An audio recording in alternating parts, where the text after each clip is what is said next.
बिस्मिल्लाहिर्रहमानिर्रहीम। Fundamental of Islamic studies. आज के लेक्चर के अंदर हम सूरह बकरा की आखिरी 2 आयात का मुताला करेंगे। आप जानते हैं कि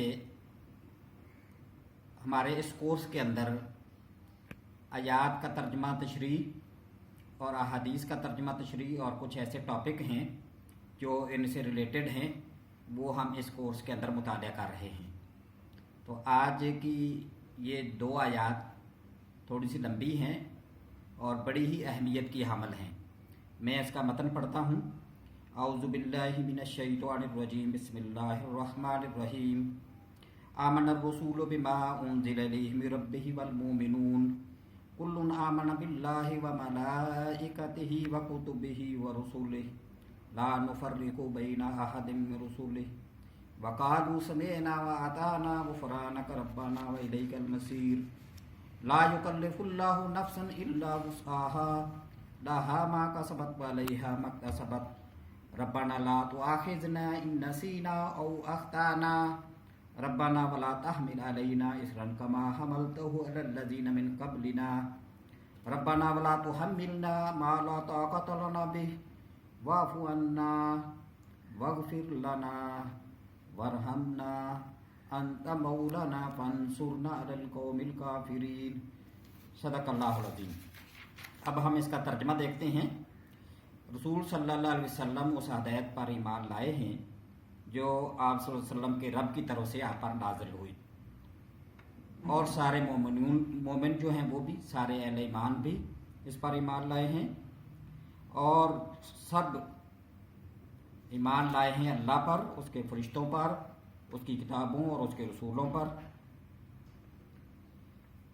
और कहते हैं कि हम ईमान लाए हम अल्लाह के रसूलों को एक दूसरे से अलग नहीं करते। हमने हुक्म सुना और हमने अताअत कबूल की। ए मालिक,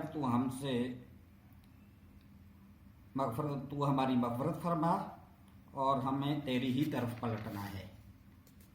अल्लाह किसी जान पर उसकी कुदरत से ज़्यादा, उसकी ताकत से ज़्यादा ज़िम्मेदारी का बोझ नहीं डालता।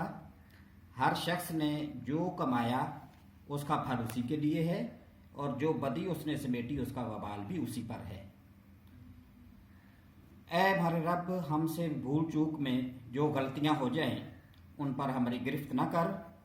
मालिक, हम पर वो बोझ न डाल जिस तरह का बोझ तूने हमसे पहले लोगों पर डाला था। परवरदिगार, जिस बोझ को उठाने की हमें ताकत नहीं है वो हम पर न रख। हमारे साथ नरमी फरमा, हमसे दरगुजर फरमा, हम पर रहम फरमा। तू हमारा मौला है, बस काफिरों के मुकाबले में हमारी मदद फरमा। तो ये वो 2 आखिरी आयात हैं जिनके अंदर आगाज़ में तो ईमान का जिक्र किया गया है। ईमान दर हकीकत जानने और मानने का नाम है कि अल्लाह ताला की हस्ती के बारे में जाना जाए और फिर तस्लीम कर लिया जाए, मान जाया जाए कि अल्लाह की हस्ती, कि वो अल्लाह ताला जो पूरा निज़ाम कुदरत संभाले हुए है, पूरी कायनात का निज़ाम चला रहा है, उस अल्लाह ताला के बारे में मार्फत हासिल कर ली जाए, जान लिया जाए, और उसके बाद फिर ईमान ले आ जाए। ये सब ईमान का जिक्र है आगाज़ के अंदर। और ये ईमान कौन लाए हैं? दुनिया के सबसे अजीम इंसान हज़रत मोहम्मद सल्लल्लाहु अलैहि वसल्लम, उनका तज़किरा यहाँ पर फरमाया गया है, और फिर आपके साथ जो अहले ईमान है उनका तज़किरा है। और फिर आगे ये कहा गया कि ये सारे ईमान किस पर लाए हैं। थोड़ी सी वजाहत आगे कर दी गई है कि वो ईमान किस पर लाए हैं। आमनतु बिल्लाहि, अल्लाह पर ईमान लाए हैं, यानी आमना बिल्लाहि कुल्लुन आमन बिल्लाहि, कि वो अल्लाह पर ईमान लाए हैं, और फरिश्तों पर ईमान लाए हैं, और किताबों पर और रसूलों पर ईमान। 4 का जिक्र किया गया है कि अल्लाह ताला के ऊपर ईमान लाने के साथ साथ फिर जो अल्लाह ताला ने फरिश्ते बनाए हैं, फरिश्ते पैदा किए हैं और उनको मुख्तलिफ ड्यूटियाँ सौंपी हैं जो इंसान देख नहीं सकते फरिश्तों को, उन फरिश्तों पर भी ईमान लाया जाए। और उसके साथ साथ फिर किताबों पर, किताबों से मुराद जो 4 किताबें हैं जो तौरात, ज़बूर, इंजील और कुरान मजीद, उनके अंदर जो अल्लाह ताला की तालीमात, अहकामात इंसानों के लिए हैं, तो उन सारी किताबों पर ईमान लाया जाए। और उसके साथ साथ फिर रसूलों पर ईमान लाया जाए। और रसूलों पर ईमान लाने से फिर आगे जो जिक्र किया गया थोड़ा सा वो ये है کہ رسولوں پر ایمان کیسے لانا ہے کہ رسولوں پر ایمان لانے میں پھر کوئی فرق نہیں کرنا.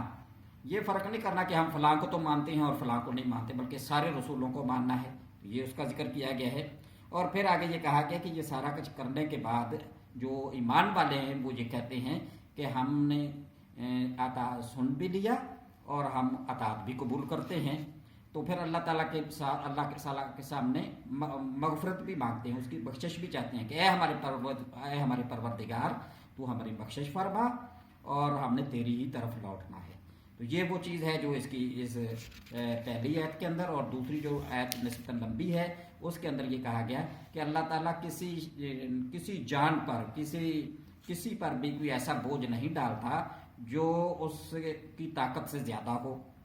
اور ہر شخص نے جو کمائی کرنی ہے، جو بھی اس نے کمایا ہے، جو بھی اس نے عمل کیا ہے وہ اسی کے لیے ہے.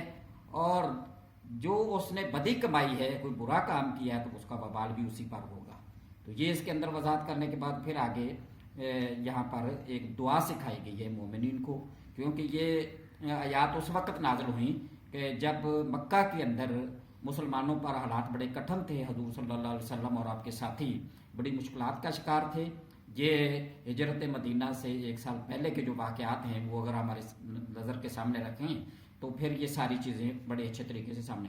تو اس وقت جب بڑی مشکلات کا شکار تھے، مصائب کے پہاڑ توڑے جا رہے تھے آپ پر اور آپ کے ساتھیوں پر، تو اس وقت پھر اللہ تعالیٰ نے یہ ساری چیز مومنین کے سامنے حضور صلی اللہ علیہ وسلم سے بیان کرنے کے بعد ان کو یہ ایک دعا سکھائی. دعا کیا ہے کہ اللہ تو ہماری گرفت نہ کرنا، ہمارے سے اگر بھول ہو جائے، اگر ہمارے سے بھول ہو جائے یا ہم کوئی غلطی کر بیٹھیں تو الہ العالمین تو ہماری گرفت نہ کرنا، تو ہمارا مواخذہ نہ کرنا، ہماری پکڑ اس طرح کی نہ کرنا کہ جس کی وجہ سے ہم اس کے اندر قابو آ جائیں. تو یہ اس کو دعا سکھائی گئی کہ اللہ تعالیٰ فرماتے ہیں، خود سکھا رہے ہیں انسانوں کو، اللہ تعالیٰ کے حبیب محمد صلی اللہ علیہ وسلم اور آپ کے ساتھیوں کو کہ آپ یہ کام کر رہے ہیں، بڑی مشکلات آپ کو پیش آ رہی ہیں اور ان حالات کے اندر آپ یہ کام کرو اور اس کے اوپر ڈٹ جاؤ. اور ساتھ ساتھ مجھ سے یہ دعا مانگو، اور مانگنے کا طریقہ بھی اللہ تعالیٰ نے بتا دیا کہ ہم سے کوئی بھول ہو جائے، کوئی غلطی ہو جائے تو اے اللہ ہماری پکڑنا فرمانا اور ہمارے اوپر ایسا بوجھ نہ ڈالنا جس کے اٹھانے کی جس کو ہم برداشت نہ کر سکیں، اور ہم سے ایسا بوجھ نہ اٹھوانا جس کے اٹھانے میں ہمارے اندر طاقت ہمت نہ ہو. اور پھر آگے یہ فرمایا کہ الہ العالمین تو ہمارے ساتھ درگزر والا معاملہ فرما اور ہماری بخشش فرما، ہمارے اوپر رحم فرما اور کافروں کے مقابلے میں ہماری مدد فرما. تو یہ چند چیزیں جو ہیں یہ ایک دعا بھی ہے، بڑی اہمیت والی دعا ہے. اور یہ دونوں آیات سورہ بقرہ کی آخری آیات اس اعتبار سے بڑی اہم ہے کہ اس کے اندر دعا کا بھی ذکر ہے اور مومنوں کو حوصلہ بھی دیا گیا ہے، اہل ایمان کو سمجھایا بھی گیا ہے. تو ان آیات کو آپ اس اعتبار سے پڑھ بھی لیں، سیکھ بھی لیں، اور اس کی جو سلائیڈ آپ کو